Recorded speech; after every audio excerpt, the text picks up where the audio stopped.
Assalamualaikum warahmatullahi wabarakatuh. Apa kabar kalian semuanya?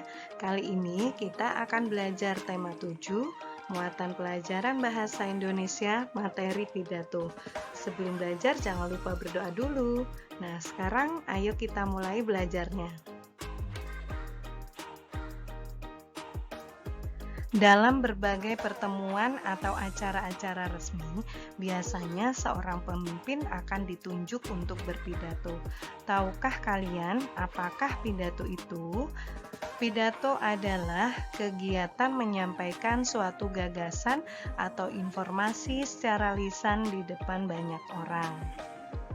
Saat berpidato, diperlukan adanya orator dan audiensi. Orator adalah orang yang berpidato, sedangkan audiensi adalah orang yang mendengar orator berpidato. Adapun tujuan pidato, yang pertama, memberikan suatu pemahaman maupun informasi terhadap orang lain atau bersifat informatif.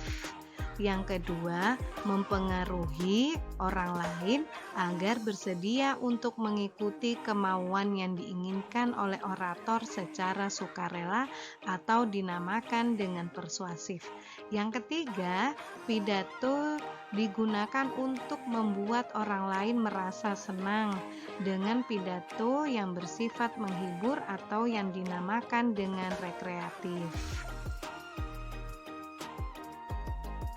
Berdasarkan cara penyampaiannya, metode pidato terdiri dari yang pertama, metode naskah, di mana orator membaca naskah pidato yang sudah disiapkan sebelumnya. Metode ini untuk menyampaikan pidato formal atau resmi seperti pidato kenegaraan. Metode yang kedua adalah metode memorasi, di mana orator menghafal semua isi pidato. Naskah pidato juga disiapkan sebelumnya, tetapi tidak dibawa saat berpidato. Ketiga, metode impromptu. Metode ini adalah metode pidato tanpa persiapan teks, bersifat dadakan atau langsung berbicara sesuai apa yang orator tahu dan terlintas di benaknya. Yang terakhir adalah metode extempora, di mana metode pidato ini penyampaiannya dibantu dengan catatan kecil berisi garis besar isi pidato.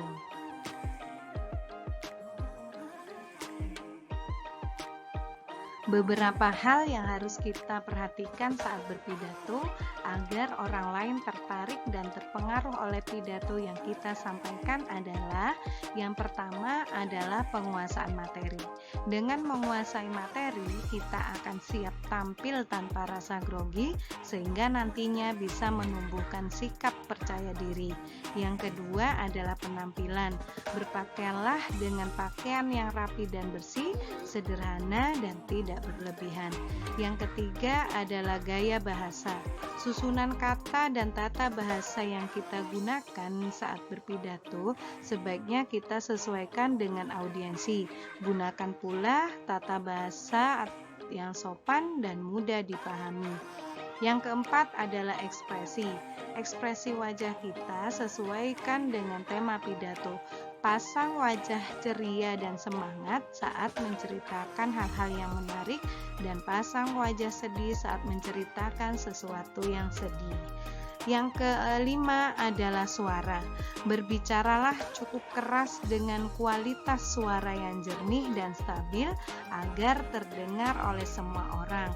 Lafal dan intonasi juga harus tepat dan jangan terlalu cepat. Yang terakhir adalah waktu. Saat berpidato, kita harus mempertimbangkan waktu agar pendengar tidak bosan terhadap pidato kita.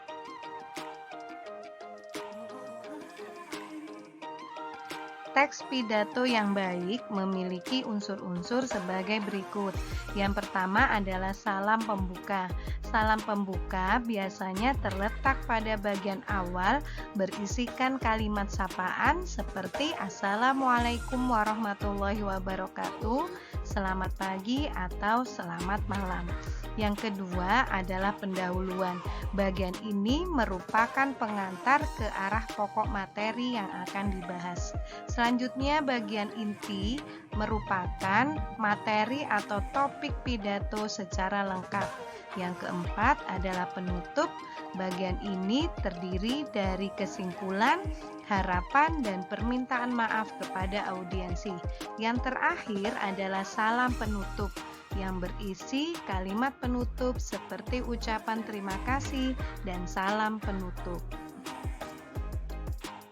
Berikut adalah contoh teks pidato yang telah memuat unsur-unsur pidato yang terdiri dari salam pembuka, pendahuluan, inti, penutup, dan salam penutup.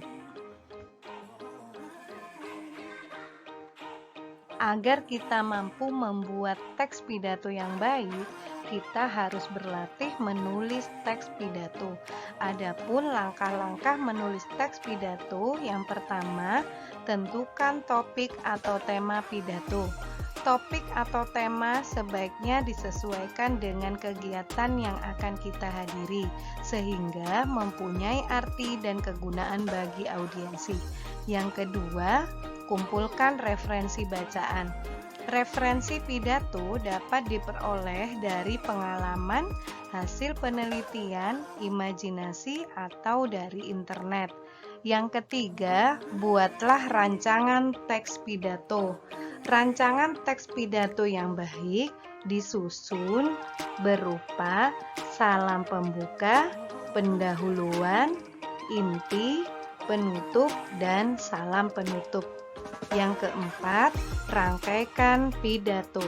Rancangan teks pidato yang telah dibuat sebaiknya dirangkaikan menjadi teks pidato yang utuh.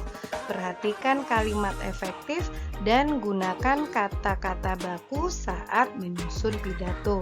Yang terakhir adalah latihan membacakan pidato. Berlatihlah membacakan teks pidato yang telah dibuat. Setelah berlatih, perhatikan pelafalan dan intonasinya.